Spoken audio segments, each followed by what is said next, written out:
சிவசங்கரி எல்லாம் ஒரு கொண்டாட்டத்தில் இருந்துட்டு இருந்தாங்க. ஏன்னா தீபிகா கொடுத்துருந்த நம்பிக்கை அந்த மாதிரி செப் சரவணனே நம்ம பக்கம் தான் இருக்காங்க.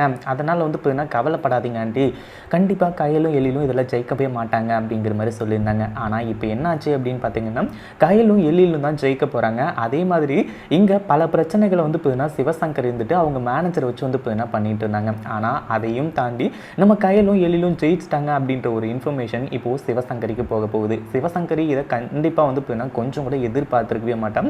ஏன்னா சிவசங்கரி நினைச்சிட்டு இருந்தது கையிலும் எழிலும் அங்கே போய் வந்து அசிங்கப்பட போகிறாங்க, அவமானப்பட போகிறாங்க, ஃபர்ஸ்ட் ப்ரைஸ் எல்லாம் வாங்க முடியாது அப்படிங்கிற மாதிரி சொல்லி இப்போது அந்த 5 லட்சத்தையும் வந்து அவங்க வின் பண்ணி கையில் வாங்கிட்டாங்க. அப்படின்னும் போது இந்த சிவசங்கரி அப்படியே அதிர்ச்சியில் உறைஞ்சு போயிடுறாங்க.